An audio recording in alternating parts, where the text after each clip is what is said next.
दिल्ली वालों के लिए एक अच्छी खबर है कि जब से हमारी सरकार बनी 2015 में, तब से दिल्ली में ट्रैफिक कम करने के लिए और पोल्यूशन कम करने के लिए हम एक प्रीमियर बस एग्रीगेटर स्कीम लाने की कोशिश कर रहे हैं। आज 8 साल के बाद ऐसा लगता है कि अब ये स्कीम आ जाएगी। पहले मैं ये बता देता हूँ ये स्कीम क्या है। आप सब लोग जानते हैं कि दिल्ली में जब मेट्रो आई थी तो बहुत सारे ऐसे लोग थे, middle class, upper middle class, जिन लोगों ने अपनी अपने स्कूटर, अपनी अपनी गाड़ियां छोड़ के और मेट्रो से सफ़र करना चालू किया। धीरे धीरे मेट्रो में इतनी ज़्यादा भीड़ होने लगी कि कुछ लोग फिर वापस अपनी गाड़ी और अपने स्कूटर पे आ गए। अब जो लोग बसों में ट्रैवल करते हैं, अब दिल्ली में बसों की संख्या भी काफ़ी ज़्यादा बढ़ गई है। बसों में कोई बहुत ज़्यादा भीड़ नहीं होती जो हम लोगों ने अभी सर्वे कराया, लेकिन फिर भी एक लोगों के दिमाग में वो है कि बसों में आप देखेंगे अक्सर केवल लोअर मिडिल क्लास या लोअर क्लास के लोग, इकोनॉमिक क्लास के लोग ट्रैवल करते हैं। तो मिडिल क्लास और अपर मिडिल क्लास को भी अपनी अपनी गाड़ियां छोड़ के बसों में ट्रैवल करने के एनकरेज करने के लिए ये स्कीम लाई जा रही है, जिसके तहत प्रीमियम बसेस, लग्जरी बसेस, उनके एग्रीगेटर्स को लाइसेंस दिए जाएंगे, ताकि एक लाइसेंस होल्डर कम से कम 25 लग्जरी बसेस लेके आएगा और वो लग्जरी बसेस दिल्ली की सड़कों पे चलेंगी। ये लग्जरी बसेस सभी एयर कंडीशनड होंगी, कम से कम 9 सीट से ज़्यादा होनी चाहिए, मतलब 9 सीट कम से कम। छोटी बस में 9 सीट होंगी, बाकी में बड़ी में और ज़्यादा होंगी। इन बसों में वाईफाई होगा, जीपीएस होगा, सीसीटीवी होगा। स्टैंडिंग अलाउड नहीं होगी, हर एक को सीट मिलेगी और सीट भी डिजिटली मिलेगी। आप अपनी सीट, ऐप होगा हर एक उसका, और आप उनके ऐप पे जाके अपनी सीट बुक कर सकते हैं, जो सीट चाहें। जैसे हम एयरलाइंस में बुकिंग करते हैं वो सीट बुक कर सकते हैं। पेमेंट्स केवल डिजिटल होंगे और वहाँ पे बस के अंदर आपको टिकट नहीं मिल सकती। ऐसा नहीं कि बस रुक रुक के जाएगी, और आपको केवल डिजिटल पेमेंट्स होंगी और जहाँ से आप कहेंगे वहीं से आपको बस पिकअप करेगी। इससे हमें उम्मीद है, बिकॉज काफ़ी अच्छी अंदर आरामदेह बस होगी, कंफर्ट होगा, डिफाइंड टाइम होगा चलने का, पहुँचने का। तो हमें उम्मीद है कि बहुत लोग अपनी गाड़ियाँ छोड़ के इन बसेस में आएंगे और इससे दिल्ली की यातायात व्यवस्था बेहतर होगी, ट्रैफिक कम होगा और पोल्यूशन, एयर पोल्यूशन कम होगा। इसमें जो बसेस होंगी वो अगर सीएनजी बसेस हैं तो वो 3 साल से पुरानी नहीं होनी चाहिए, जो बसेस अलाउड होंगी। और जो नई बसेस 1 जनवरी 2025 के बाद, 1 साल 1.5 साल के बाद जो नई बसेस इसमें इंट्रोड्यूस हो सकती हैं वो केवल इलेक्ट्रिक बसेस होंगी।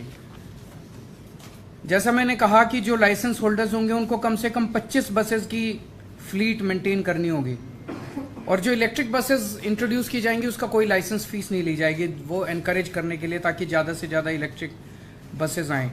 एक इस पॉलिसी की खासियत यह है कि इस बसेस का रूट हम डिसाइड नहीं करेंगे, इन बसेस का रूट मार्केट डिसाइड करेगी। जहां उनको लगता है कि ज़्यादा उनको सवारी मिल सकती हैं, वो बसेस उन एरियाज़ में ज़्यादा चलेंगी, तो जाहिर तौर पे उन एरियाज़ के अंदर ट्रैफिक ज़्यादा है वो कम होगा, तो ऑटोमेटिकली उन एरियाज़ के अंदर ट्रैफिक कम होगा। उसे जो भी रूट वो डिसाइड करेगा बस ऑपरेटर, उसे हमें सिंपल डिपार्टमेंट को इंटीमेट करना है कि मैंने आज से एक नया रूट चालू कर लिया। इसका फेयर भी डायनेमिक होगा, वो जो मर्जी फेयर ले सकता है ऑपरेटर जो है, एक्सेप्ट एक ही कंडीशन है कि हमारा डीटीसी का और एसी बसेस का जो पीक फेयर है उससे कम नहीं होना चाहिए, उससे ज़्यादा हो सकता है, क्योंकि ये लग्जरी बसेस हैं तो उससे कम नहीं होना चाहिए। ये ऐसा नहीं हो कि ये डीटीसी के साथ वो कम्पीट करने लग जाएं।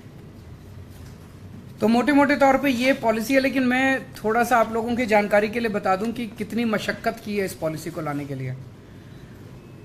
2016 में ये सिलसिला चालू हुआ और 2016 से 2021 के बीच में मई 2016 में प्रीमियम बस स्कीम को लाने को दिल्ली सरकार ने अप्रूवल दे दी, लेकिन उस वक्त के जो एलजी साहब हैं, नजीब जंग साहब, उन्होंने इस स्कीम को अप्रूव करने से मना कर दिया। फिर जून 2016 में भारतीय जनता पार्टी के विजेंद्र गुप्ता ने एंटी करप्शन ब्रांच में शिकायत की कि भ्रष्टाचार हो गया, भ्रष्टाचार हो गया, भ्रष्टाचार हो गया, जैसे कि वो सब स्कीम में अनाउंस करते हैं। और इसकी सारी जांच वांच हो गई। स्कीम आई नहीं थी, अभी तक स्कीम आई नहीं थी, बच्चा पैदा ही नहीं हुआ था और भ्रष्टाचार हो गया, भ्रष्टाचार हो गया, भ्रष्टाचार। इसकी सारी जांच वांच हुई, इसमें कुछ नहीं निकला इनका, जैसे हमेशा नौटंकी करते हैं। 2017 से 2019 के बीच में ट्रांसपोर्ट डिपार्टमेंट में ऑब्जेक्शन लगाया कि भाई मोटर व्हीकल्स एक्ट के अंदर ये स्कीम नहीं ला जा सकती। फॉर्चुनेटली अगस्त 2019 में भारत सरकार ने मोटर व्हीकल्स एक्ट में अमेंडमेंट किए और जो अमेंडमेंट्स किए उसके तहत अब बस एग्रीगेटर स्कीम आ सकती थी। 2020 और 21 में कोरोना हो गया। अब 2022 में हमने दोबारा से इस पूरी स्कीम को रीड्राफ्ट किया। 18 अगस्त 2022 को पब्लिक कमेंट्स के लिए इसको डाला गया।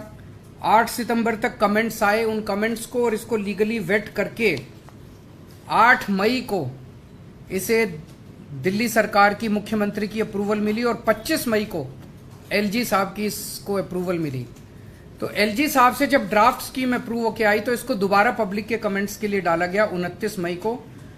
और जो अब कमेंट्स आए हैं उन सारे कमेंट्स के साथ, और 27 जुलाई को ट्रांसपोर्ट डिपार्टमेंट ने एक स्टेक होल्डर कंसल्टेशन भी किया। उससे जितने कमेंट्स आए, तो जो कमेंट्स आए हैं उसमें जो एलजी साहब ने अब अप्रूव की थी स्कीम, वो बहुत ही माइनर 2-4 छोटे मोटे चेंजेस हैं। ये आज मैं अप्रूव कर रहा हूँ इस स्कीम को और आज इसको एलजी साहब के पास भेजा जा रहा है। तो जैसा कि एलजी साहब इसको ऑलरेडी 25 मई को अप्रूव कर चुके हैं, तो उसमें बहुत माइनर चेंजेस हैं। मुझे उम्मीद है कि एलजी साहब इसको अब जल्दी अप्रूव कर देंगे और अब दिल्ली पूरे देश का पहला शहर होगा जहां पे इस किस्म की बस एग्रीगेटेड प्रीमियम बस एग्रीगेटर स्कीम आ रही है। और मेरा अपना मानना है इससे दिल्ली के लोगों को बहुत बहुत सुविधा मिलेगी, ट्रैफिक भी कम होगा, अच्छा ट्रांसपोर्ट भी मिलेगा, वर्ल्ड लेवल का ट्रांसपोर्ट मिलेगा और पोल्यूशन भी कम होगा। आज एक और आप लोगों को जानकारी के लिए बता दें, दिल्ली अकेला शहर था पूरे देश में, अकेला राज्य था जब कोविड के समय में हमने देखा कितनी तकलीफ हुई थी, लेकिन उस वक्त भी कई कोरोना वॉरियर्स थे जिन्होंने अपनी जान दांव पे लगा के दिल्ली के लोगों की सेवा की थी। जो कोरोना वॉरियर्स शहीद हो गए, ऐसे लोगों को दिल्ली अकेला राज्य है जिसने 1-1 करोड़ रुपए की उनकी शहादत का सम्मान करते हुए उनके परिवार को, मैं, मेरे मंत्रीगण, उनके घर जा जाके हम उनको 1-1 करोड़ रुपए का चेक दे के आए थे। ऐसे बहुत सारे डॉक्टर्स हैं, हेल्थ वर्कर्स हैं, पुलिस वाले हैं, सफाई कर्मचारी हैं, टीचर्स हैं, पैरामेडिक्स हैं, वॉलंटियर्स हैं। अभी पिछली जो मीटिंग हुई, इसका एक ग्रुप ऑफ मिनिस्टर्स है जो अप्रूव करता है, उसमें 2 नाम और अप्रूव किए गए हैं। एक श्री सतपाल हैं जो नर्सिंग ऑर्डरली थे, वो डिस्ट्रिक्ट मेडिकल स्टोर साकेत में जो हाई रिस्क जोन था वहाँ से 40 डिस्पेंसरीज के लिए दवाइयाँ भेजा करते थे, जहाँ से हज़ारों हेल्थ वर्कर्स और पेशेंट्स के लिए दवाइयाँ जाती थी। उनको अपना काम करते वक्त कोरोना हो गया और 28 नवंबर 2020 को उनकी शहादत हो गई। इसी तरह से एक कांस्टेबल अमित कुमार हैं दिल्ली पुलिस के, भरतनगर पुलिस स्टेशन में लॉकडाउन के तहत जो कंटेनमेंट जोन्स हैं, तो दीप चंद बंधु अस्पताल के आसपास बहुत हाई रिस्क एरिया का जो कंटेनमेंट जोन था, वहाँ इनकी ड्यूटी लगी थी। वहाँ कई पेशेंट्स आते थे, उनको भी वहाँ पे कोरोना हो गया और 5 मई को 2020 को इनकी शहादत हो गई। इन दोनों को 1-1 करोड़ रुपए की राशि अभी अप्रूव की है।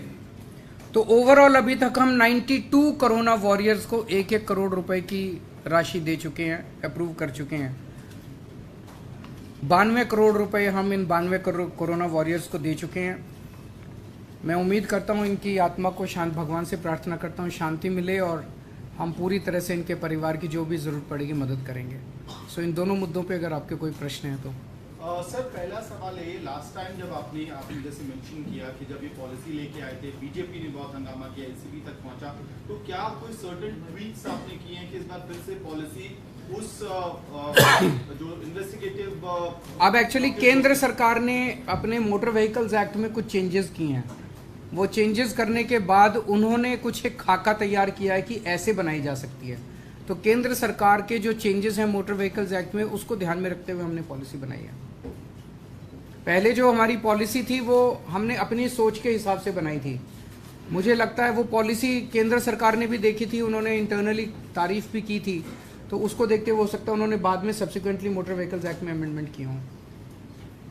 सर, इंडिया अलायंस को लेकर अखिलेश यादव का एक बड़ा आज उस पर नहीं चर्चा। ये अब मैं समझता हूँ जैसे ही एलजी साहब क्लियर कर देंगे, नोटिफिकेशन जारी हो जाएगा, उसके बाद लोग लाइसेंस के लिए उसके 90 डेज के अंदर उसके करना है। उसके 90 डेज के अंदर ये लागू हो जाएगी।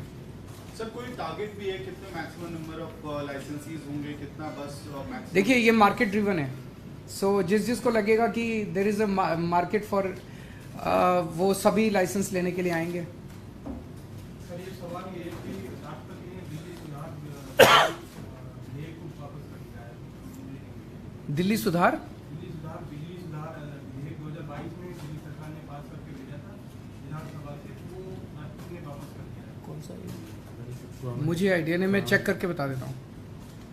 Thank you.